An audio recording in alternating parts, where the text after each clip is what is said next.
Views, comments, and opinions of the following program do not necessarily reflect those of Morris Media Studios, MorrisMediaLive.com, or its affiliates. Listener discretion is advised.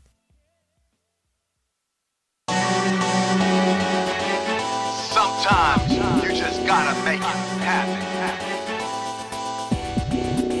Gonna make it happen. Gonna make it happen. Just make it happen. Just make it happen. Just make it happen.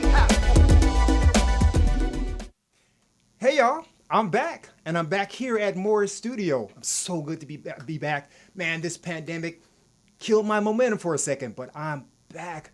The wellness show is back. This is Mentorship Moments. Each one teach one. We're a village. We're supposed to learn from each other and grow, not divide. All right. I want to talk about a segment of our community that's been gravely ignored during this pandemic, social unrest, these difficult times, especially since the unfortunate death of George Floyd, which changed everything. I'm talking about the wellness of our law enforcement. Yes, I said it, our law enforcement. And I brought some backup with me because I do believe in truths. And, you know, when you put the truth out there, no matter what's put out in the air, you got to deal with the truth and the fact of the matter, okay? Our law enforcement brothers and sisters that serve our community are being ignored with mental health, okay?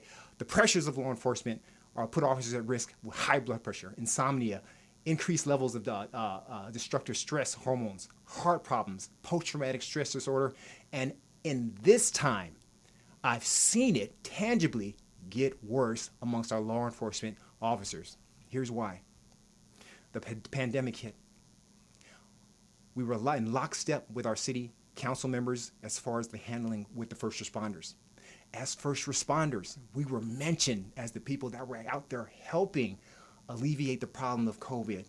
By the way, 100 officers are now passed away from COVID. This is terrible, okay? We were mentioned, doctors, lawyers, firefighters, essential workers. We were essential and we were involved, okay? And yes, I'm a fitness coach, but I serve my public during the day. And then near the end of May, it hit. We had the tragic killing of George Floyd. Public outrage, absolutely. And you know what? As an officer, I looked left, I looked right, and I did not see one officer that said, "Oh my God, here we go again." But it was more than that. There were officers that I saw tears flowing down their eyes when they saw what happened. I saw command staff in the city that I serve ask if we have techniques putting knees on the necks, in which I proudly said, no, we don't, as with many agencies out there. It happened, and then officers were linked with the public. We were all in agreement. It was a moment. It was an opportunity to come together, but it didn't happen. Something strange happened. We went from days prior being part of the essential conversation to being vilified. Yes, I'm a fitness coach, but I will reveal to you today that I publicly serve in the area of Los Angeles. We were vilified, and it's hard to recover from with all the stress. It is difficult. I am seeing officers walking around with their heads down. We've been through this before, but never at this level, especially when we agreed with the public, with our citizens, that this was wrong. This is something that we don't do. I've seen officers take days off work because of their mental stress. They're feeling it, you know. But again, like I said, I brought backup, okay? I'm bringing to you someone that is in the field and is going to the next level, and we'll talk about that later. I want to bring the Angel Cop. I want to introduce you to the Angel Cop, my brother, Deon Joseph. What's going on? See, with all this high energy, man, it's like now I got to elevate. So you got to elevate, you know? And you know what? I like your mustache. You're mighty good looking. You know what? You're a handsome guy too. We do look alike. You do look alike. Like I said, everybody, I brought the backup, guys. This is a different show, unlike you've never heard, because we're going to bring the truth from all sides. We don't run from nothing. We want to bring you a truth, not the all truth. Everybody has a perspective. But we give you two perspectives. We do give you the perspective from the African American side, but we can also give you a perspective from a law enforcement side. So on twofold. Been black a long time. been an officer half that time, and so is my brother. So I'm glad to have him as my special guest to talk about today's times and officer wellness, because nobody is talking about it, and we need to talk about it because officers matter. Now, notice I didn't say any catchphrases. I don't believe in any of that. I don't live blue lives. I don't live black lives. I live for Christ, okay? I live for God. That's where my energy comes from. God right? so loved the world, and if God loved the world, I got to love the world. And I got to love myself, so I already matter, okay? Mm-hmm. So here's the deal. Here's where we're going to go, okay? We're going to talk about it. We're going to talk about officer wellness. Are you ready? This is CJ. Each one teach one. Let's go. So Deon, I just want to bring up just a few points. After the George Floyd murder, I mean, that's what people are calling it, killing, or however your perspective. Across the country, we all believe that this thing was wrong. Right. It caused an outrage. And for the first time, like I said earlier in the intro, I saw linkage between, for the first time in my career, it wasn't like, coulda, shoulda, For the first time, I saw the majority of law enforcement and public linked in thought that this was wrong. This was a chance to come together.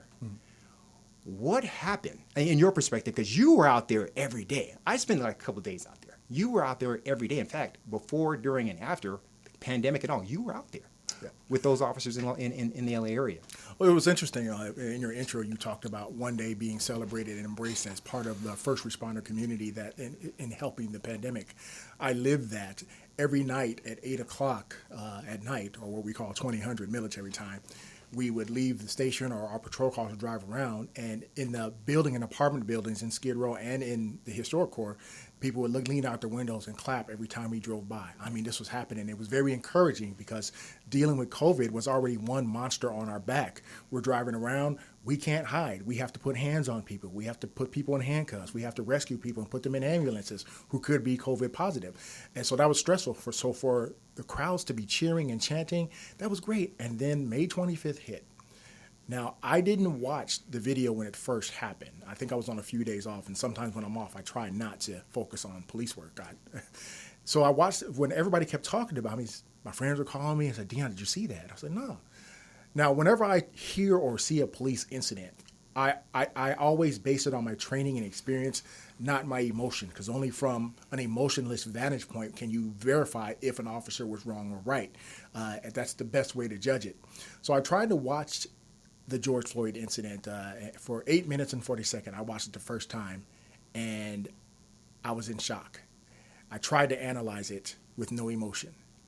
And the second time I watched it, literally tears flowed down my eyes watching this man pass away at the hands of Derek Chauvin. How about other officers around you? We're talking about white officers, black officers, Hispanic officers in your area that you work. How were there?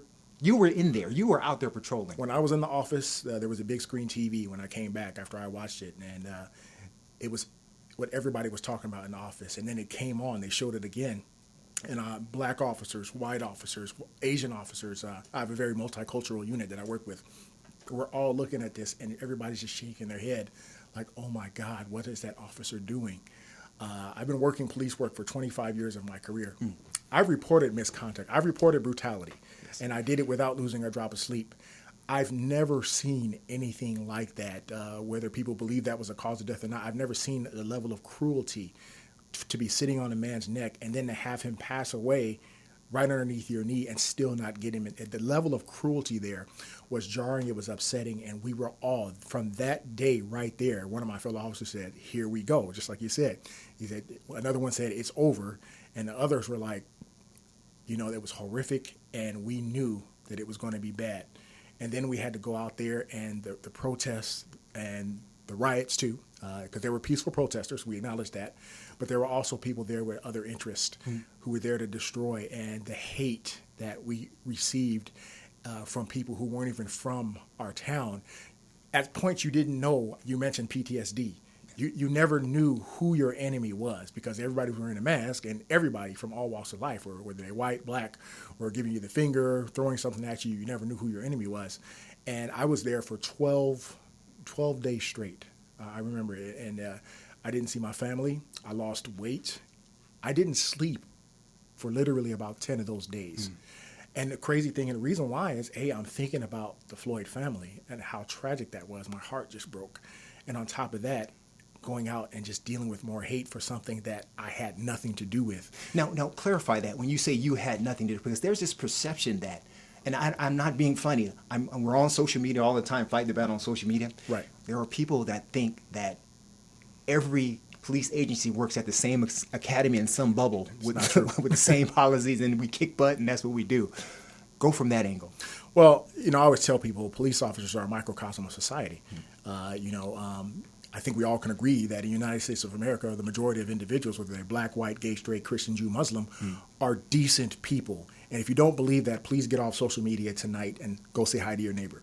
Okay, but we also can agree that there is a negative exception of American society, a very small percentage, but when they engage in their foolery, or so to speak, or their dangerous acts that affect everybody, they're the ones that get the press, they're the ones that gets the looks, they're the ones that gets the likes and a million views on, and it paints the picture that the world is a rolling dumpster fire in a dry forest.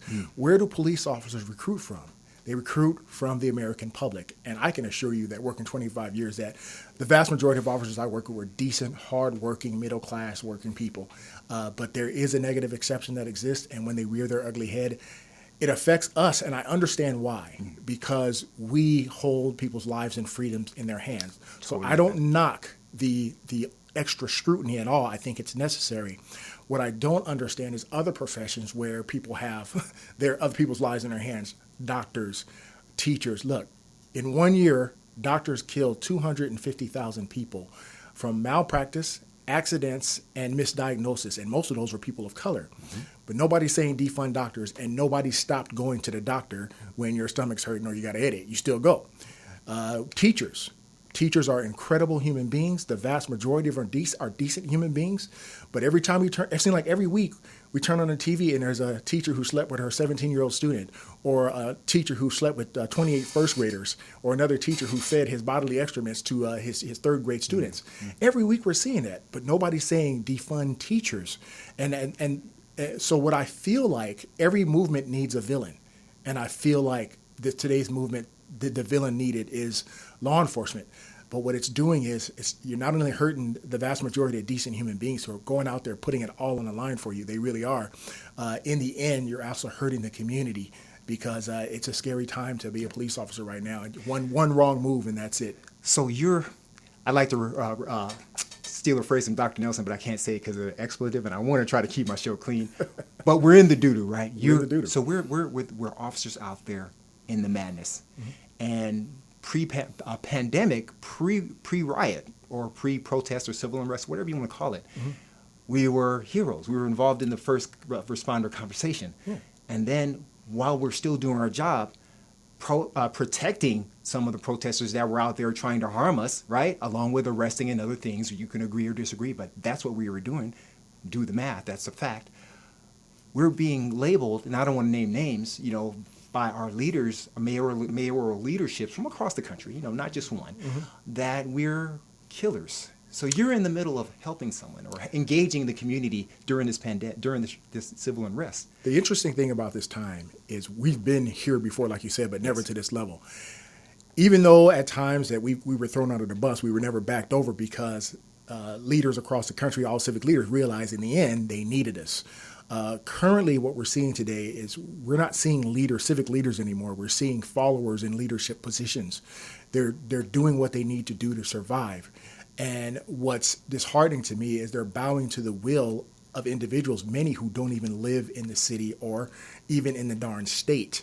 They're just bowing to these loud voices. When poll after poll, when you talk to people, they're saying 81% one poll, 71% of the community say we don't want the police defunded. We need them. But you're not listening to them. You're listening to these loud voices who are, in the end, going to put the very people they claim they're trying to help, they're actually going to be put in danger. I remember when they were already at the beginning of them talking about defunding. You remember Atlanta PD? You remember that incident? Yes. And those officers say, "Oh, we're going to walk off the job." I was one of the first ones to say, "Don't do it. Please don't do it. Your job." Now, I was in Skid Row, and 3 people, all African American. One came out of a tent, one came out of a hotel, and one was a parolee. He said, "Joseph, you guys gonna walk off the job?" I said, "No, I ain't leaving you." They're like, "Whoo, thank God," because it's crazy when you guys aren't here. So it's almost like cities are cutting off their right arm. Law enforcement is the right arm of any city. And if it's used right, it can make people's lives better. It can improve quality of life. It can make things safer. I want to bring up some points as to why officers may be suffering from this form, and I'm going to say it because you don't say the D word when you're a law enforcement officer because they'll think you're crazy, and So we veer from saying it. But since I'm a motivational coach today, it's depression. All right. So while you're out there doing your job, there's somebody or an activist or some rap superstar coming up with these grandiose ideas on how to solve this narrative of a police problem. Mm-hmm. And you're out there doing your job because the same people that are calling you killers or degrading you are telling you still got to get out there and do your job. And while our leadership above us, and we're talking about our people that make laws, are entertaining ideas like this. Abolition of police work, right? They want no police in schools. Now, while you're out, picture yourself out there doing your job and you're hearing this day to day, this is what's being threatened. They don't want you at parks.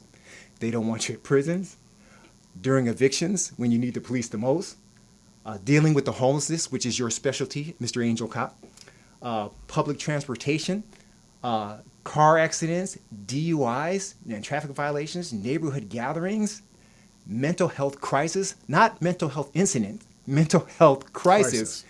And any space involving children.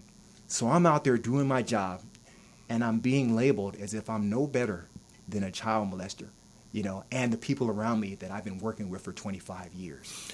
How does that make an officer feel? We want to talk about, because we're going to build up, because I think there's hope.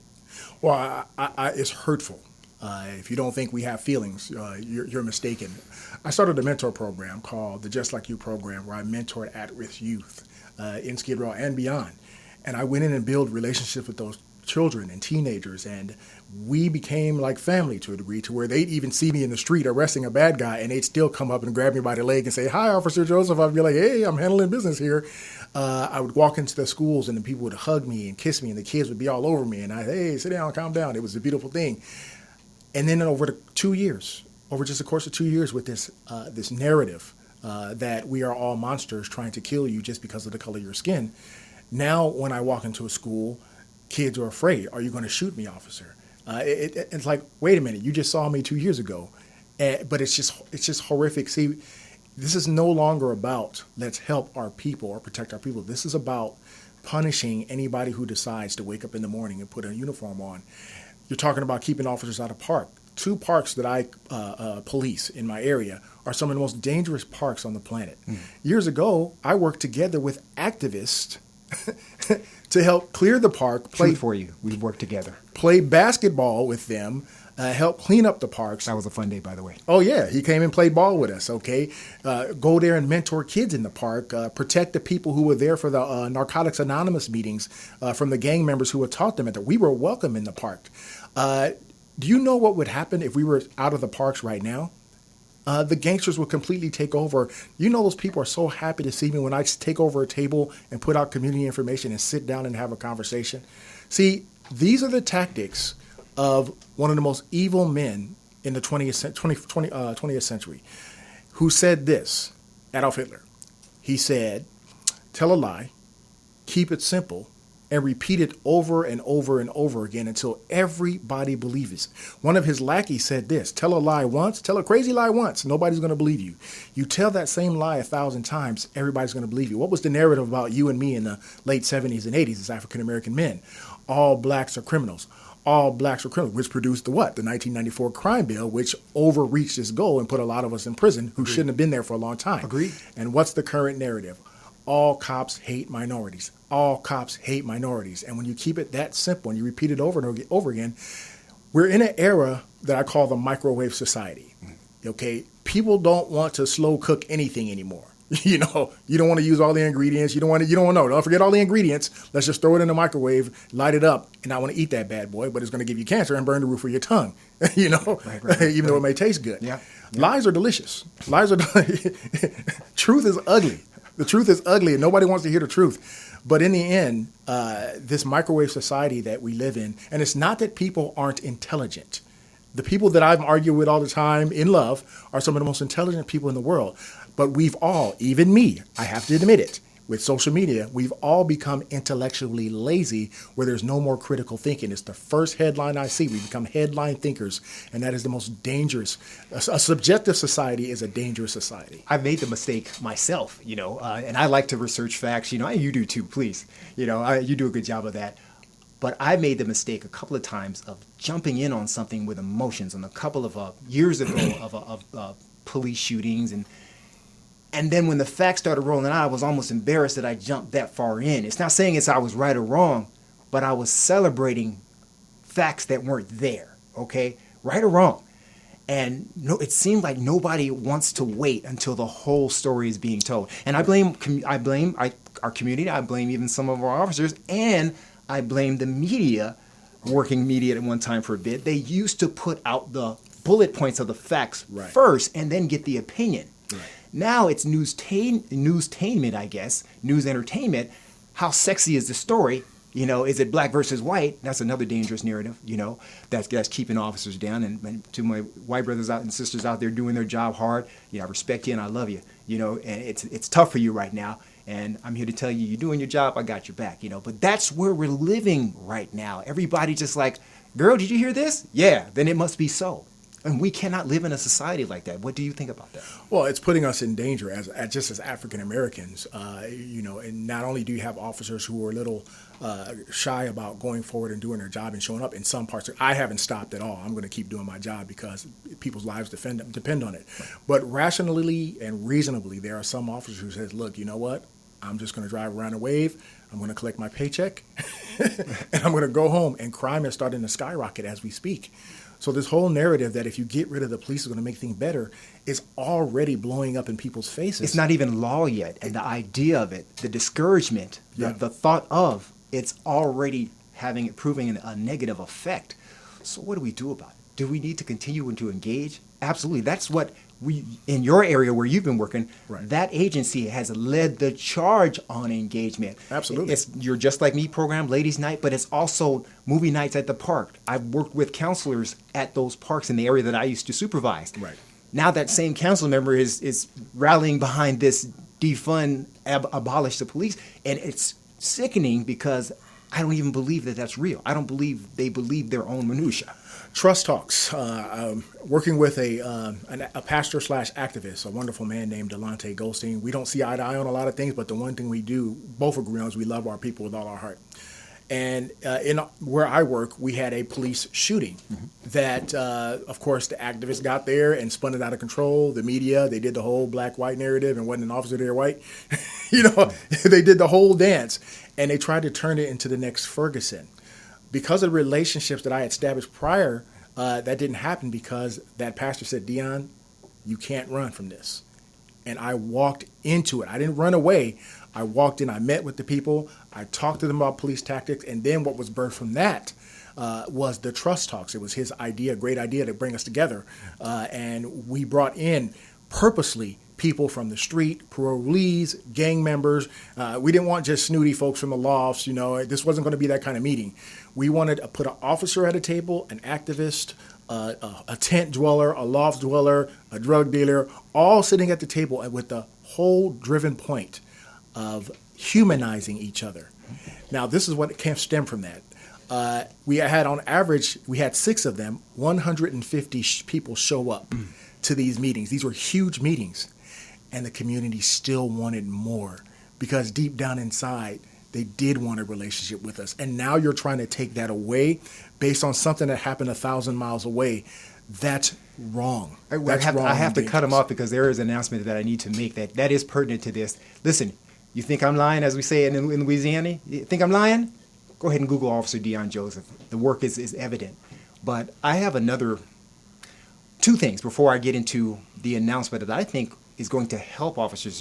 I told you our last show that I believe you were elevating to a political realm, and we'll talk about that in a second. But in your perspective, since you're out there every day in patrol, how do you keep each other's heads up, officers? And I'm speaking to the officers, so we got just a few minutes left, briefly, and then I'm going to talk about the big announcement.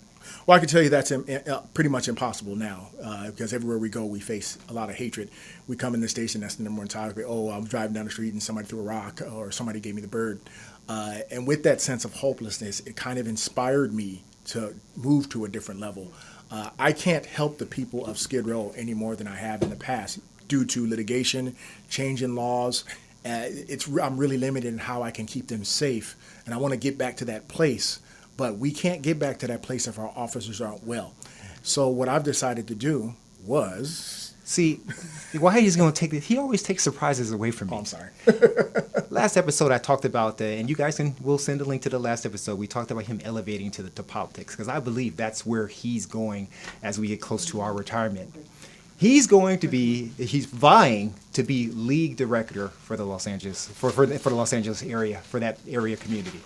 So I want you to talk about what that is, any stigmas you can erase about people's mind about what a league director is. Well, there's a lot of stigmas, and some of them is, they just want to defend bad cops. Mm-hmm.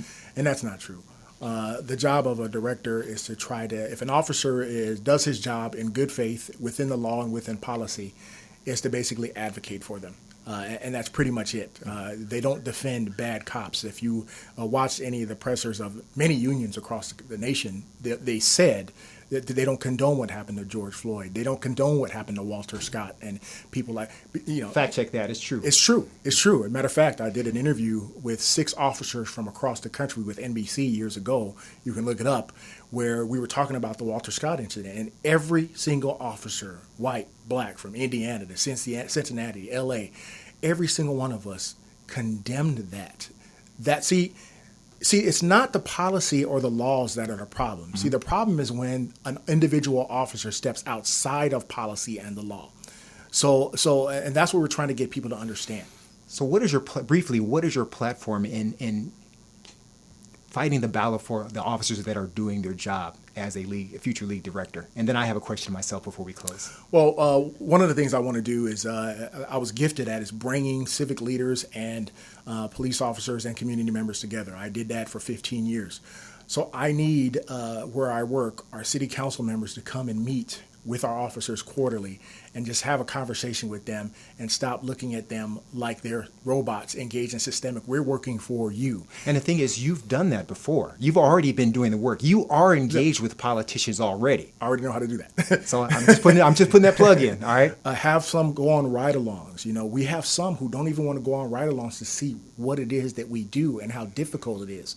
And that's sad when you don't want to see the other side because you're going to miss something very important. But the ones you have, mind-blowing. It was life-changing. My job when I did that was to pull, whether you were extreme right or extreme left, is pull you close to center. I'm never going to get everybody right to the center. Exactly. But if I can bring you as close as I can to the center, then there's less chance of you making policies, that dangerous policies that don't just hurt police officers, but in the end affect community members when we can't keep them safe. You heard it. Little bro made his announcement, and I say little bro because I'm 2 minutes older.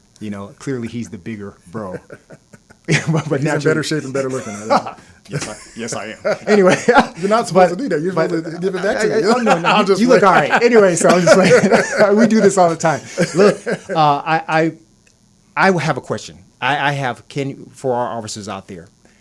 I'm big on wellness. If you can, we can talk about it later. We'll meet and talk about it later. But officers need a wellness incentive. And if we could talk about that, put that on the table, that'd be great. If it makes sense, cool, whatever. Oh, absolutely. Okay, good. He also has a book author. Tell us about your book briefly and how they can get a hold of it.